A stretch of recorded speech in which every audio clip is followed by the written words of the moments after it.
Hi గారు, welcome to our channel. ప్రస్తుతం మనతో పాటు దాము బాలాజీ గారు సీనియర్ జర్నలిస్ట్ ఉన్నారు. వాటితో ఒకసారి మాట్లాడదాం. సార్ నమస్కారం.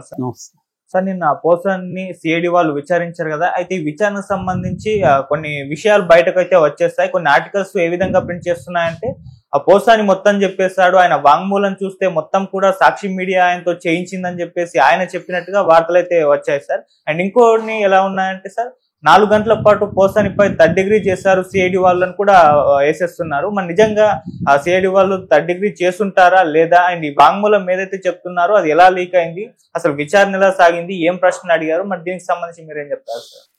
నిన్న మన ఏపీ సిఐడి పోసాని కృష్ణమురళిని దాదాపు 4 గంటల పాటు విచారించారని చెప్తున్నారు. మార్నింగ్ 11కి స్టార్ట్ అయ్యి సో మధ్యలో బ్రేక్ ఇచ్చి ఈవినింగ్ వరకు చేశారు. సో 1 డే పోసానిని సిఐడి కస్టడీకి కోర్టు అనుమతించింది.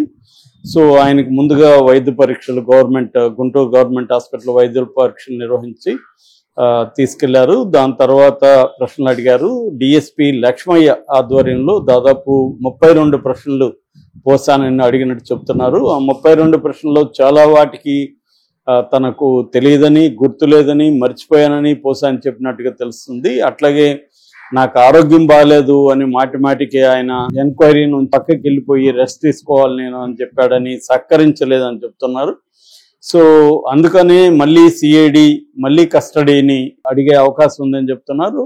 సో ఇదొకటైతే, రెండవ యాంగిల్, ఈయన సాక్షి పేపరే నన్ను ఇలా మాట్లాడమనింది, వాళ్లే ప్రెస్ మీట్ అరేంజ్ చేశారు, వాళ్లే సబ్జెక్ట్ ఇచ్చారు, నేను దాన్ని చెప్పాను అంతే తప్ప మొత్తం సాక్షి వాళ్ళే ఇదంతా చూసుకున్నారు అని కూడా పోసాని చెప్పినట్టుగా చెప్తున్నారు. అయితే ఇదంతా సిఐడి వాళ్ళు బహిరంగంగా ఎక్కడ చెప్పలేదు, కానీ తెలుగుదేశం మీడియాలో మాత్రమే ఇప్పుడు నేను చెప్తున్న వార్తలన్నీ వస్తున్నాయి. సో అంటే మరి తెలుగుదేశానికి సిఐడి వాళ్ళు లీక్ చేశారా? ఎందుకంటే మనకి గతంలో కూడా జగన్ ప్రభుత్వంలో కూడా సాక్షిలో వచ్చేవి, ఎందుకంటే సిఐడి వాళ్ళు సాక్షికి లీక్ చేస్తారు కాబట్టి. ఇది తెలుగుదేశం వాళ్ళు TV5, ఆంధ్రజ్యోతి కావచ్చు, బిగ్ టీవీ కావచ్చు. బిగ్ టీవీ అంటే ఇక్కడ రేవంత్ రెడ్డి బంధువులతో, లేకపోతే మొత్తానికి రేవంత్ రెడ్డి సపోర్ట్ చేసే ఛానల్, అంటే అక్కడ తెలుగుదేశాన్ని సపోర్ట్ చేసే ఛానల్.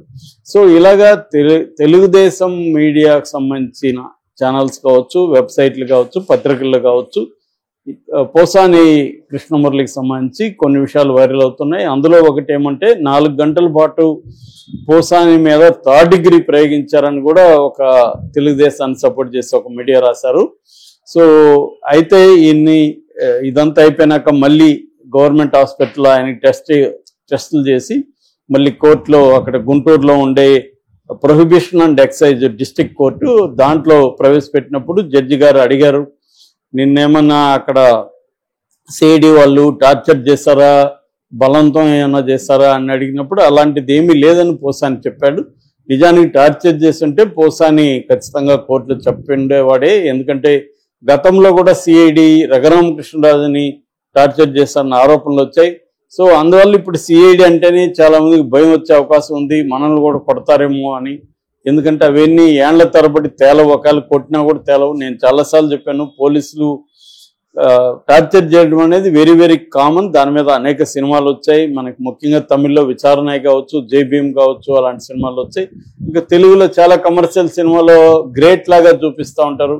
హీరో కాపు ఉంటే వాళ్ళు చితక్ కొడుతుంటాడు, అసలు పోలీస్ స్టేషన్లో కాదు ఎక్కడంటే అక్కడ కొడుతుంటారు, అదంతా కూడా గ్రేట్ అన్నట్టుగా మన వాళ్ళు చూపిస్తారు. కనీసం విచారణ, జై భీమ్ లాంటి తమిళ సినిమాల్లో ఇది తప్పని చూపించారు, కొట్టే హక్కు లేదు. నేను ఒక చాలా పాపులర్ డైరెక్టర్ ఒకసారి నేను ఇంటర్వ్యూ చేసినప్పుడు ఆయన సినిమాలో ఇలాంటిది కొట్టేది ఉంటే నేను అడిగాను, సార్ కొట్టడం కరెక్ట్ కాదు కదా లీగల్గా అంటే, అది నా విషయం నాకు తెలియదు అన్నాడు ఆయన. అప్పుడు నేను షాక్ అయ్యాను, అంటే లీగల్గా లా ఏం చెప్తుందో కూడా ఏం తెలియకుండా సినిమాలు తీస్తున్నారు అని. అలాగే చాలా మంది డైరెక్టర్లు ఉన్నారు.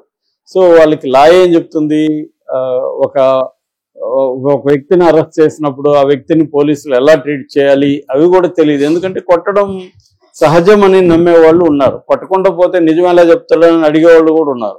అలాంటి వాడిని వాడికి వస్తే కానీ తెలియదు అనమాట అప్పుడు. సో రెండోది ఏంది, పెద్ద వాళ్ళని ఎందుకు కొట్టరు, ఒక జగన్ ఎందుకు కొట్టరు, లేకపోతే చంద్రబాబుని ఎందుకు కొట్టరు? వాళ్ళని అరెస్టులు చేసినప్పుడు మాత్రం చుట్టూ లాయర్లు, సుప్రీంకోర్టు అడ్వకేట్లు, వాళ్ళ వ్యవహారాలు వేరే ఉంటాయి. వాళ్ళని కూడా కొట్టచ్చు కదా. స్కిల్ డెవలప్మెంట్లో ఎంత డబ్బులు నీకు ముట్టాయని చంద్రబాబుని కొట్టచ్చు. జగన్ ని నీకు క్విడ్ ప్రో ఎక్కడెక్కడ జరిగింది, ఎవరు ఇచ్చారు చెప్పు అని కొట్టచ్చు కదా. జగన్ కూడా ఎందుకు కొట్టరు? సో కాబట్టి ఏంటంటే కామన్ పీపుల్ ని, ముఖ్యంగా దళితులు, బీసీలు, మైనారిటీలు, గిరిజనులు ఇలాంటి వాళ్ళని, ఎందుకంటే బలహీన వర్గాలంటే వీళ్ళు ప్రధానంగా, వీళ్ళని తీసుకెళ్లి పోలీసులు కొడతారు. పోలీసులు కూడా డబ్బున్న వాళ్ళని, పరపతున్న వాళ్ళని కొట్టడం అనేది వెరీ వెరీ రేర్. కాకపోతే ఏంటంటే ప్రతిపక్ష నాయకుల్ని కొట్టడం ఈ మధ్యకాలంలో పెరిగింది. పోలీసులు కొట్టడం ఇప్పుడు మనం ఆంధ్రప్రదేశ్లో అదే చూస్తున్నాం. అంటే నాయకులను కొట్టకపోవచ్చు కానీ సోషల్ మీడియా కార్యకర్తలను చాలా మందిని కొడుతున్నారని హైకోర్టే సీసీటీవీ ఫుటేజ్లు అవన్నీ సబ్మిట్ చేయమనింది. ఇప్పటివరకు సబ్మిట్ చేయట్లేదని హైకోర్టే ఆగ్రహం కూడా వ్యక్తం చేసింది. సో ఈ టార్చర్ అనేది కామనే. మరి పోసాని టార్చర్ చేశారా? చేసినా కూడా పోసాని భయపడి కోర్టుకి చెప్పలేదా? ఎందుకంటే అది చెప్తే మళ్ళీ ఇంకా రివెంజ్ డ్రామాలు ఉంటాయి, మరిన్ని కేసులు పెడతారేమో భయపడేమన్నా చెప్పలేదా? ఎందుకంటే మామూలుగా కూడా లోపాయికారిగా వాళ్ళతో ఏదన్నా ఒప్పందం చేసుకుంటే తప్ప పోసాని వదిలిపెట్టే ప్రసక్తి కనబడట్లేదు. లోపాయికారిగా అంటే ఏంటి? ఒకటి అప్రూవర్గా మారాలి. అప్రూవర్గా మారి నేను ఈ తప్పు చేయలేదు, నాకు ఫలాని సాక్షినో లేకపోతే సజ్జల రామకృష్ణారెడ్డి చెప్తే చేశానో చెప్పాలి. అప్పుడు ఇతన్ని అప్రూవర్గా మార్చి వాళ్ళ మీద కేసులు పెడతారు. సో అలాగే తప్పించుకోవచ్చు. ఎందుకంటే ఢిల్లీ లిక్కర్ స్కామ్ లో కూడా శరత్ చంద్రారెడ్డి కావచ్చు, మాగుంట రాఘవ్ కావచ్చు, ఇలాగా చాలా మంది అప్రూవల్ గా మారిపోయి ఇటు కేజ్రీవాల్ టీం మీద, కవిత మీద వాళ్ళు నెగిటివ్ గా చెప్పడం, దానివల్ల వీళ్ళని అరెస్ట్ చేయగలగడం, ఇవన్నీ అప్రూవల్ గా మారడం వల్లే జరిగాయి. సో అలా జరిగే అవకాశం ఉంది. పోసాని కానీ అప్రూవల్ గా మారిపోతే ఆయనకి ఈ కేసుల నుంచి ఇమ్మీడియట్ గా విముక్తి దొరుకుతుంది.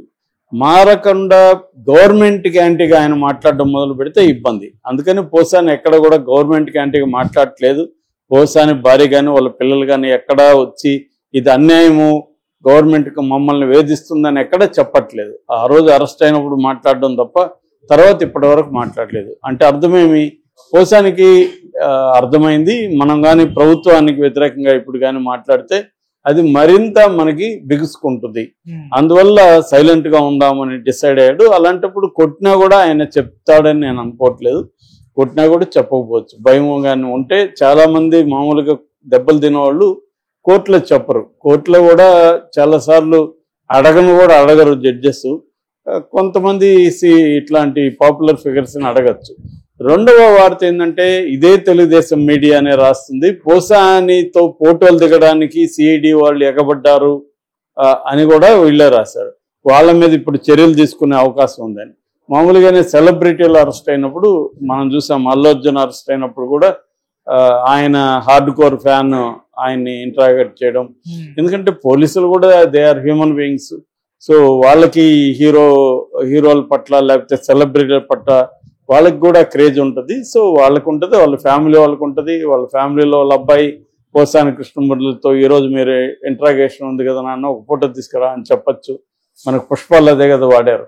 సో సీఎంను కలుస్తా ఉంటే ఒక ఫోటో తీసుకురా, భార్య అడగచ్చు, ఇలాగా ఉండొచ్చు. ఏంటంటే ఇక్కడ ఇంట్రాగేట్ చేసే వాళ్ళు కానీ పోసాంత్ ఎలాంటి ఫోటోలు పబ్లిక్ గా తీసుకుంటే మాత్రం ఖచ్చితంగా చర్య తీసుకునే అవకాశం ఉంది. ఎందుకంటే అతను ఒక సెలబ్రిటీగా అక్కడికి రాలేదు, అతను ఒక నిందితుడిగా వచ్చాడు. నిందితుడితో ఫోటోలు దిగడం అనేది రాంగ్ సిగ్నల్స్ ని పంపిస్తుంది అనేది ఉంటుంది. ఏదేమైనా పోసానికైతే ఊరట లభించలేదు. ఈ రోజు నిన్న బెయిల్ పిటిషన్ మళ్ళీ ఈ రోజుకి విచారణకి వచ్చింది. ఈ రోజు కానీ బెయిల్ వస్తే పోసానికి ఊరట వచ్చే అవకాశం ఉంది. ఎప్పుడు గవర్నమెంట్